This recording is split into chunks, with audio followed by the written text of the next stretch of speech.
내가 지금 코인을 들고 있으면 오른다는 이야기만 들리고, 반대로 내가 지금 코인을 들고 있지 않다면 떨어진다는 이야기만 들릴 겁니다. 이럴수록 우리가 지금은 조금 더 멀리서 객관적인 시선에서 어떤 호재와 어떤 악재가 시장에 작용하고 있는지를 냉정하게 판단해 봐야 됩니다. 오늘 영상 지금 바로 시작합니다. 네, 여러분 반갑습니다. 비트갱스입니다. 비트코인은 어제 새벽 제가 최근까지 가장 중요하다라고 말씀드렸던 아래 꼬리를 만들었던 지지라인에서 한 번 더 지지가 나온 모습이고, 자칫하면 이 자리를 깨고 다음 지지까지 내려갈 수 있는 구간에 있습니다. 근데 저는 여기서 한 번 더 저점을 바로 깨러 가기보다는 적어도 최근까지 밀었던 이 숏에 대한 유동성을 죽이는 상승에 대한 빔이 한 번쯤은 나올 가능성이 높은 구간이다라고 차트를 좀 보고 있습니다. 우리는 이런 상승을 숏 스퀴징이라고 하죠. 어떤 근거에서 단기 반등분을 보고 있는지 오늘도 여러분들께 브리핑 전달 드려볼 수 있도록 하겠습니다. 오늘도 영상 꼭 끝까지 시청하시고 영상 시작 전에 구독, 좋아요, 그리고 알람 설정까지 부탁드리겠습니다. 알람 설정을 통해서 비트코인 상승을 가장 빠르게 받아볼 수 있습니다. 자, 우선 최근까지 증시에서 가장 큰 영향을 줬던 이슈는 다름이 아닌 이스라엘이랑 이란의 지정학적 이슈입니다. 최근까지 비트코인의 하락과 유의미한 반등 구간에서도 반등이 나오지 못한 이유 역시도 지정학적 이슈가 해소되지 못하면서 안전자산인 금 가격이 상승하고 달러 환율이 올라가면서 위험자산 시장으로 자금이 쉽게 들어오지 못하고 있는 상황입니다. 최근까지 타임라인을 거슬러 올라가면 4월 1일에 최초로 이스라엘에서 시리아 내에 있는 이란의 영사관을 포격하고 이란의 고위직 간부들이 사망하면서 4월 13일 이란에서 이스라엘에 대한 보복으로 드론과 미사일 등 300기 이상의 공격을 진행했었습니다. 당시 비트코인은 일본 캔들 기준으로 마이너스 약 10%가량의 하락이 나와 주었었고, 오늘까지도 이스라엘에서 이란을 다시 재보복한다 만다라는 이슈로 증시는 현금 관망세가 유지되면서 쉽게 들어올리지 못하고 있는 상황입니다. 오늘 나온 기사를 보면 이스라엘에서도 이란으로부터 공격을 받은 뒤 이틀 뒤 보복 공격을 감행하려다가 연기했다라는 이야기를 공식적으로 밝히면서 지정학적 이슈가 아직 해소되지 않았음을 알 수 있습니다. 이스라엘에서 이란을 보복할 거였다라는 것에도 의미가 있지만, 저는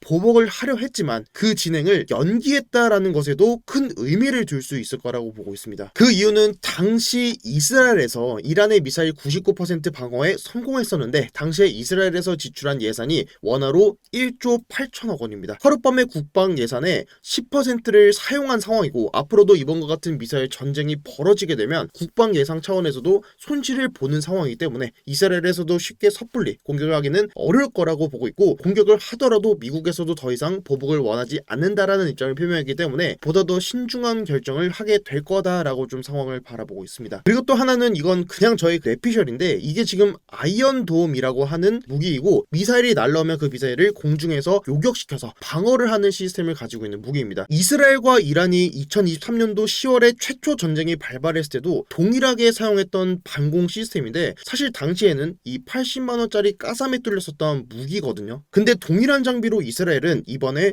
99%를 방어에 성공했습니다. 저는 여기서 이란이 어느 정도는 이스라엘에게 보복을 공격을 하겠다라는 인지를 주었을 것이다 라고 보고 있고, 그 상황에서 이란은 이스라엘이 전부 방어에 성공할 수 있을 거다라는 가능성을 열어두고 공격을 진행하지 않았을까라고 좀 상황을 바라보고 있습니다. 그럼 다시 타임라인으로 돌아오면, 이스라엘에서 이란 내에 있는 영사관을 포격하면서 이란의 고위급 간부들이 사망했기 때문에 보복을 할 수밖에 없었던 상황이었고, 이번에 보복을 했으니 우리는 이제 공격 안 할게 라는 입장에서 이제 이스라엘이 이란을 다시 재보복하느냐 마느냐의 기로에 서 있는 상황입니다. 근데 여기서 이스라엘이 그냥 방어도 잘 했고 그냥 퉁치면 되는데 용서할 수 없다, 우리는 가만히 있을 수 없다라는 식으로 나오는 게 사실 가장 큰 문제점입니다. 결국 저는 이번 전쟁은 이스라엘에서만 얌전히만 있어주면 단기적으로는 지정학적 이슈가 소강되는 모습을 보여줄 거다라고 판단을 하고 있고, 오늘 나온 기사를 다시 보면 보복에 대한 의지를 아직까지는 굽히지 않았다는 게 단기적인 이 이슈를 가지고 시장을 조금은 더 흔들 수 있겠다는 생각을 좀 가지고 있습니다. 그렇기 때문에 단기적인 도전 가능성에 대해서 여러분들께 계속해서 이번 주에 말씀을 드려왔었던 거고, 자, 기술적인 분석으로는 오늘 새벽 5시 54분 비트갱스 관점 공유방에 공유드렸었던 내용과 동일하게 보고 있습니다. 단기로는 유의미한 지금의 채널 라인의 하단부를 터치하면서 4시간 봉상 하락, 이 저점을 낮춰주었지만 RSI는 저점을 높이면서 상승 다이버스가 나와주었기 때문에 단기로는 한 번 더 반등이 나와줄 수 있다는 가능성을 여러분들께 말씀드렸었고, 현재까지도 비트코인은 강하게 지금 플러스 1.40% 반등에 잘 나와주고 있는 모습을 보이고 있습니다. 보시는 관점 공유방은 오늘 유튜브 고정 댓글에 링크 남겨드리도록 하겠습니다. 제가 직접 운영하는 브리핑방이고 들어오셔서 관점 받아오시면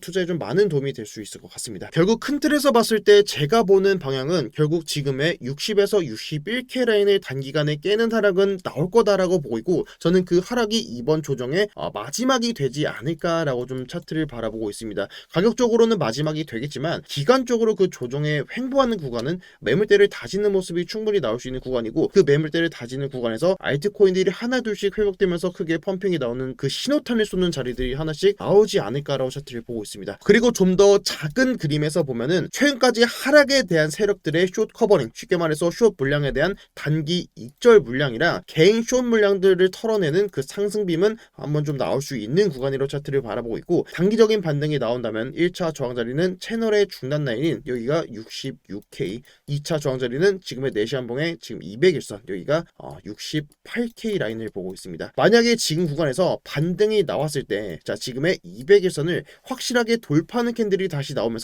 개별 알트 중에서 플러스 30에서 플러스 40%짜리 일봉에서 양봉 캔들이 나오는 캔들이 나온다면 저는 그 알트를 신호탄으로 여기서는 조정이 끝났을 가능성이 있겠다라는 걸 열어두고 알트코인 진입에 들어갈 거고, 그게 아니라면 저는 지금의 이 구간은 저항 자리로 보고 있기 때문에 저항을 받고 다시 저점을 낮추는 하락이 나오게 된다면 전 최대한 보수적인 입장을 좀 유지를 하려고 합니다. 현재 구간에서 반등을 보고 있는 이유가 4시 한봉상 지금 저점을 낮춰주지만 RSI 지수는 저점을 높여주면서 상승 다이버런스가 나와주고 있는데, 자 과거에도 이 고점에서 4시 한봉상 하락 다이버런스를 만들고 고점부터 저점까지 이때 마이너스 약 17%가량 하락이 나왔듯이 현재 구간에서도 4시 한봉상 상승 다이버런스를 만들고 강한 반등이 나와준다면 이 위에서 지지받고 양봉을 띄워준다면 추가적인 반등 역시도 충분히 가능한 구간이라고 차트를 좀 보고 있기 때문입니다. 그렇기 때문에 단기로 숏 포지션을 보시는 분들께서는 지금의 여기 60K 밑으로 일본 캔들이 확실하게 음봉으로 마감되지 않는 이상은 지금 구간에서 숏에 대한 진입은 매력적인 자리는 좀 아니다라고 차트를 좀 보고 있습니다. 많은 분들이 어려운 시간을 보내고 계실 거라고 생각합니다. 그래도 여러분들이 조금 그래도 듣기 좋은 말을 좀 많이 찾아봤는데